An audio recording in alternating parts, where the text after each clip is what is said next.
योगासन में आपका स्वागत है। योग क्या है? सार रूप में कहें तो योग आध्यात्मिक अनुशासन एवं अत्यंत सूक्ष्म विज्ञान पर आधारित है, जो मन और शरीर के बीच सामंजस्य स्थापित करता है।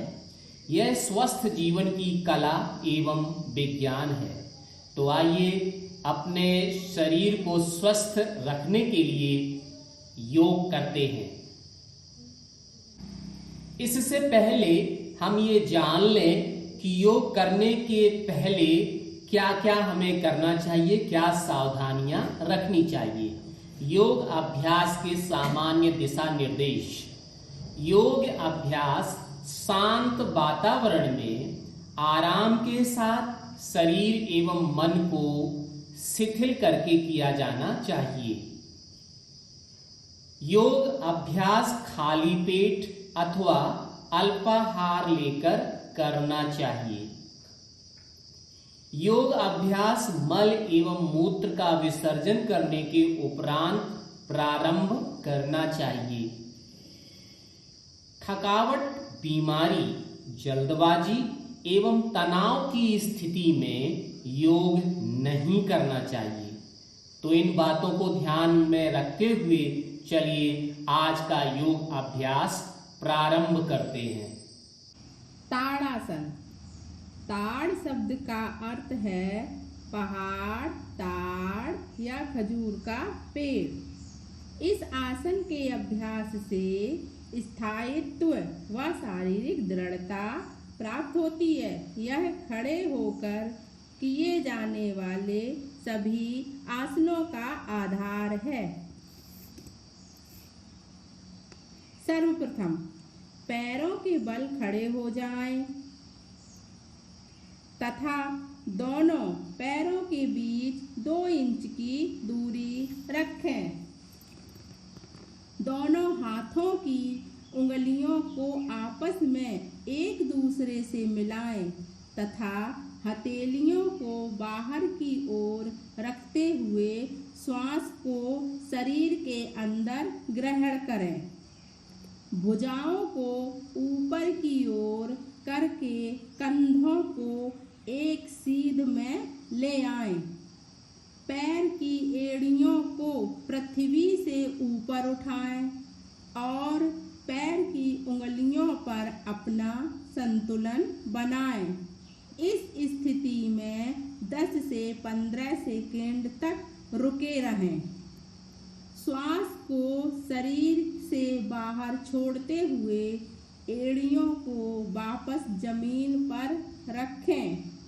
अब हाथ की अंगुलियों को अलग अलग करते हुए भुजाओं को शरीर के समानांतर लाएं। फिर इसके बाद प्रारंभिक स्थिति में वापस आ जाएं। इस आसन के अभ्यास से शरीर सुदृढ़ होता है। यह मेरुदंड से संबंधित नाड़ियों के रक्त संचय को ठीक करने में भी सहायक है। यह आसन एक निश्चित उम्र तक लंबाई बढ़ाने में सहायक है। उन व्यक्तियों को यह आसन नहीं करना चाहिए जिन्हें हृदय संबंधी व वेरिकोज वेन्स संबंधी समस्याएं हैं।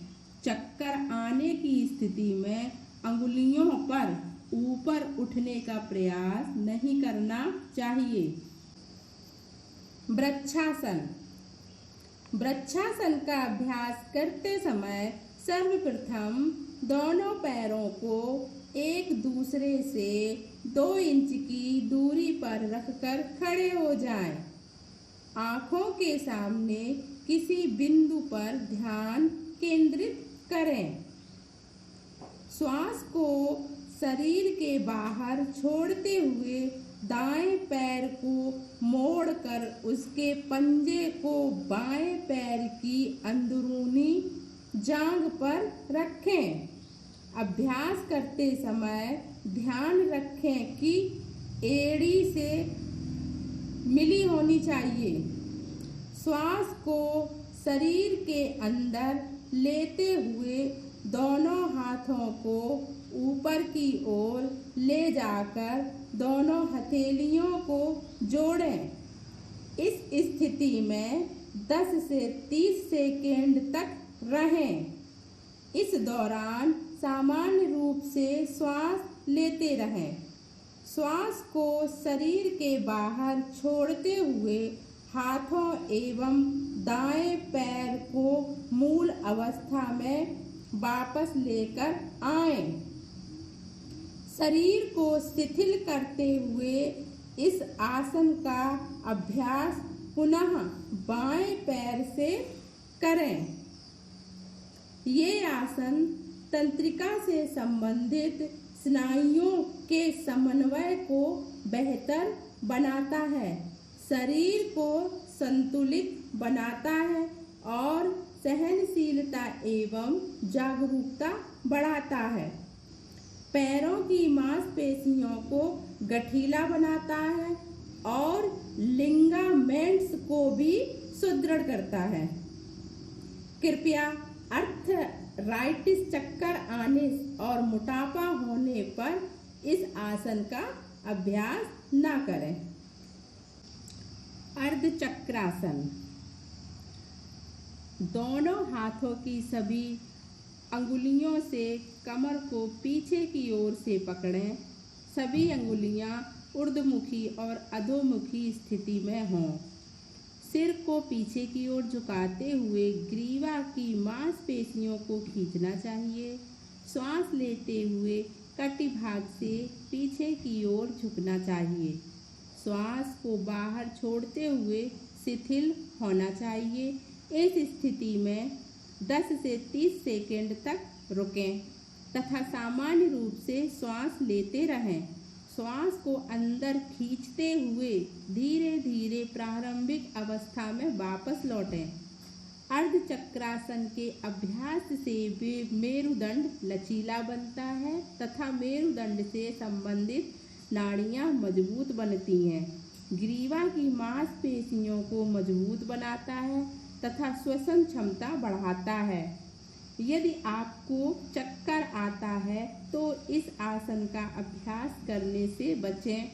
उच्च रक्तचाप वाले व्यक्ति अभ्यास करते समय सावधानी से पीछे की ओर झुकें। अब त्रिकोणासन। त्रिकोणासन के अभ्यास के समय दोनों पैरों को फैलाकर आराम से खड़ा होना चाहिए। दोनों हाथों को आकाश के समानांतर होने तक धीरे धीरे उठाना चाहिए। श्वास को शरीर से बाहर छोड़ते हुए धीरे धीरे दाईं तरफ झुकना चाहिए। झुकने के बाद दायां हाथ दाएं पैर के ठीक पीछे की ओर रखना चाहिए। बाएं हाथ को सीधे ऊपर की ओर रखते हुए दाएं हाथ की सीध में लाना चाहिए। तत्पश्चात बाईं हथेली को आगे की ओर लाना चाहिए। सिर को घुमाते हुए बाएं हाथ की बीच वाली अंगुली को देखना चाहिए। सामान्य श्वास लेते हुए इस आसन में 10 से 30 सेकेंड तक रुकना चाहिए। श्वास को शरीर के अंदर लेते हुए प्रारंभिक अवस्था में वापस आ जाएं। इस आसन की दूसरी ओर से भी करना चाहिए। पैर के तलवे से संबंधित विसंगतियों से बचाता है। मेरुदंड को लचीला बनाता है तथा फेफड़ों की कार्य क्षमता को बढ़ाता है। शरीर की कार्य क्षमता तथा सीमा से परे जाकर ना करें तथा शरीर को सीमा से अधिक ना खींचें। अभ्यास करते समय यदि आप जमीन को ना छू सकें तो घुटनों को छूने का प्रयास करें। अब वज्रासन। इस आसन को ध्यान मुद्रा में किया जाना चाहिए। जब आप ध्यान मुद्रा में इस आसन का अभ्यास करें तब अंतिम अवस्था में आंखें बंद कर लें। दोनों पैरों को फैलाकर बैठ जाइए। हाथ आपके शरीर के बगल में हों और आपकी हथेलियां जमीन पर हों। उंगलियां सामने की दिशा की ओर इशारा करती हों। दाहिने पैर को घुटनों से मोड़ लें। पंजों को नितंब के नीचे दबाकर बैठ जाएं। इसी तरह बाएं पैर को भी घुटनों से मोड़ते हुए ऐसे बैठें कि पंजे बाएं नितंब के नीचे हों। नितंब एड़ियों के ऊपर होने चाहिए। बाएं हाथ को क्रमशः बाएं और दाएं हाथ को दाहिने घुटने पर रखें। मेरुदंड को सीधा रखें और सामने की ओर देखते हुए आंखें बंद रखें। इसी तरह अपने दाहिने पैर को निकाल कर उसे सीधा कर लें। यह आसन से जांघ और पिंडली की मांसपेशियां मजबूत होती हैं। ये आसन पाचन शक्ति बढ़ाने में सहायक होता है। यह मेरुदंड को सुदृढ़ता प्रदान करता है और उसे सीधा रखने में सहायता प्रदान करता है। बवासीर के मरीजों को इस आसन से परहेज करना चाहिए। घुटने दर्द और एड़ियों के चोट से ग्रसित व्यक्तियों को इस आसन से परहेज करना चाहिए। शशकासन। सर्वप्रथम वज्रासन में बैठना चाहिए। दोनों पैरों के घुटनों को एक दूसरे से दूर फैलाएं। इस प्रकार बैठें कि पैरों के अंगूठे एक दूसरे से मिले हों। दोनों हथेलियों को घुटनों के बीच जमीन पर रखें। श्वास को बाहर छोड़ते हुए दोनों हथेलियों को सामने की ओर स्वयं से दूर ले जाएं। आगे की ओर झुकते हुए ठुड्डी को जमीन पर रखें। दोनों भुजाओं को समानांतर रखें। सामने की ओर देखें और इस स्थिति को बनाए रखें। श्वास को अंदर खींचते हुए पीछे की ओर आ जाएं।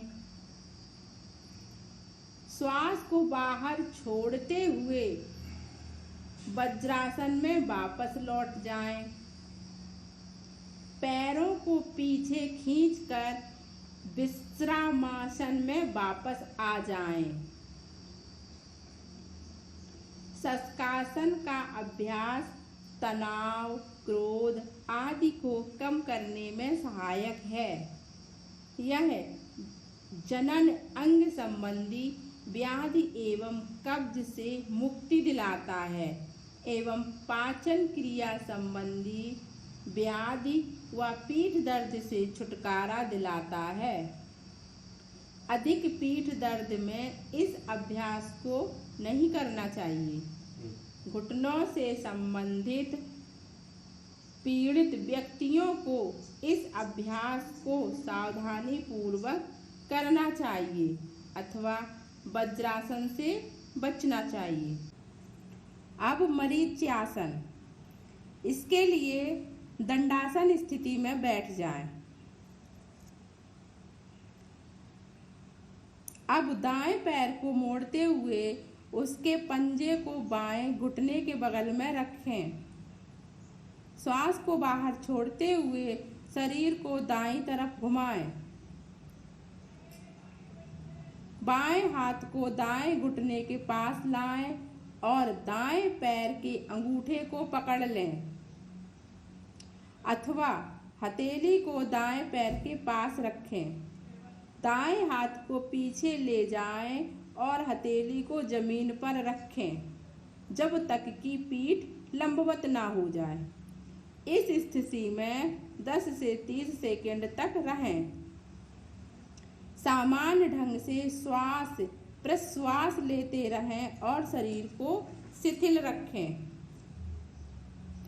श्वास को बाहर छोड़ते हुए अपने हाथ हटा लें और शिथिल हो जाएं। इस अभ्यास क्रम को दूसरी तरफ से भी दोहराएं। मेरुदंड की अस्थि में लचीलापन बढ़ाता है। अधिक पीठ दर्द में इस आसन को नहीं करना चाहिए। उदर की सर्जरी के बाद एवं मासिक धर्म के दिनों में भी इस आसन को नहीं करना चाहिए। अब भुजंगासन। भुजंगासन करने के लिए आप मकरासन स्थिति में बैठ जाएं। सर्वप्रथम पेट के बल लेट जाएं और अपने दोनों हाथों पर सिर टिकाते हुए शरीर को शिथिल रखें। अब अपने दोनों पैरों को आपस में मिला लें। हाथों को खींचकर रखते हुए ललाट को जमीन पर टिका रहने दें। अब हाथों को शरीर के ठीक बगल में ऐसा रखें कि हथेलियां और कोहनियां जमीन पर टिकी रहें। धीरे धीरे श्वास अंदर खींचते हुए ठुड्डी और नाभि क्षेत्र तक शरीर को ऊपर उठाएं। कुछ समय तक इस स्थिति में आराम से रहें। इस अभ्यास को सरल भुजंगासन कहा जाता है। पुनः वापस लौटते हुए ललाट को जमीन पर टिकाएं।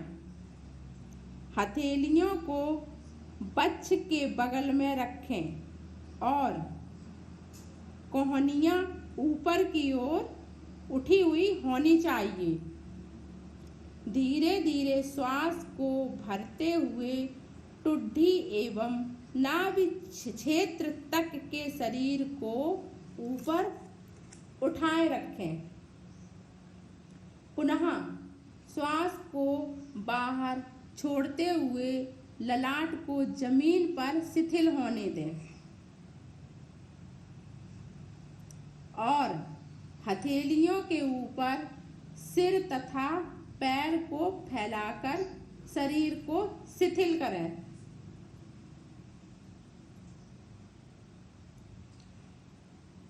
इस आसन से तनाव प्रबंधन के लिए यह आसन सर्वश्रेष्ठ है। यह उदर के अतिरिक्त वसा को भी घटाता है तथा कब्जियत दूर करता है।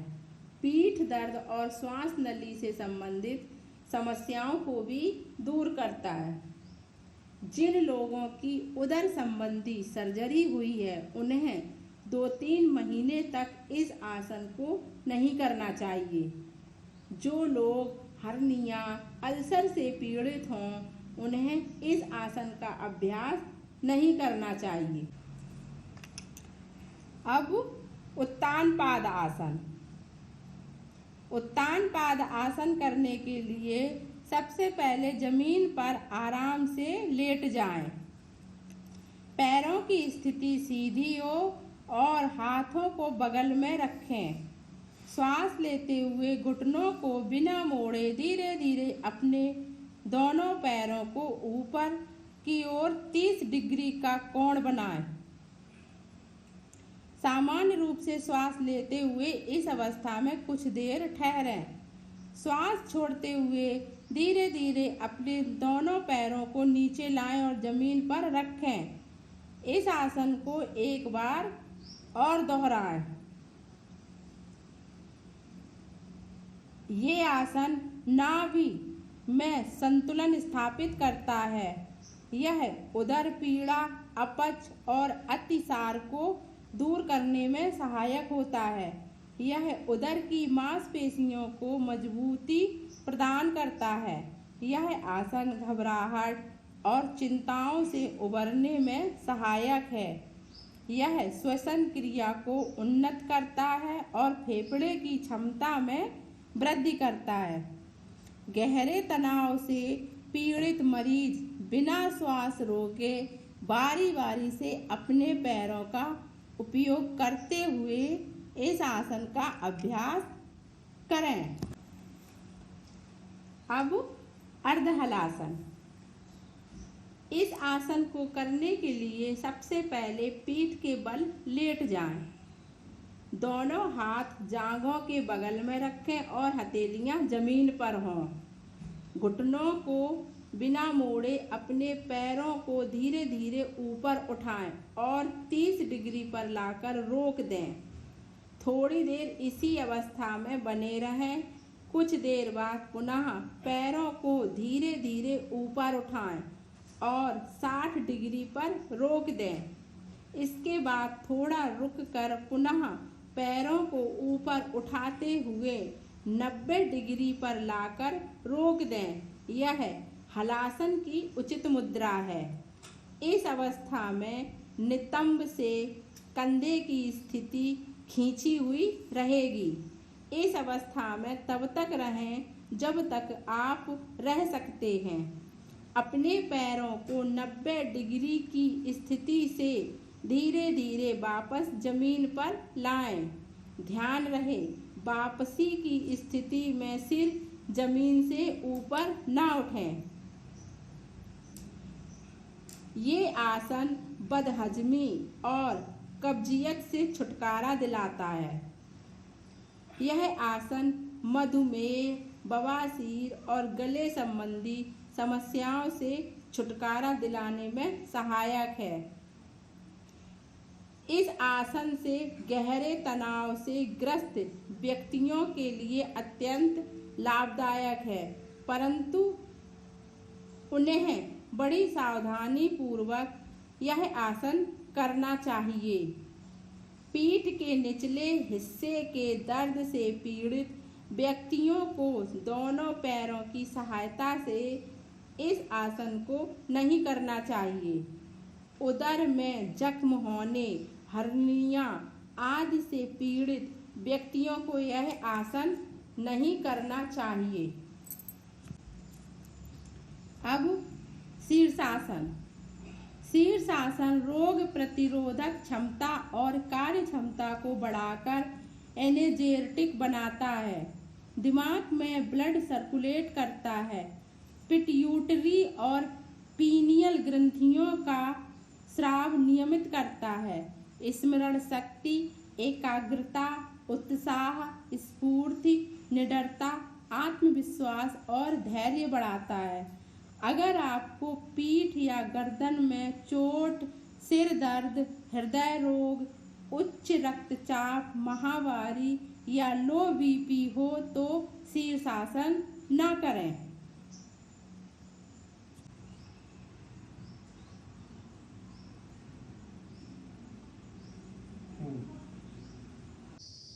हम चाहते हैं कि योग के माध्यम से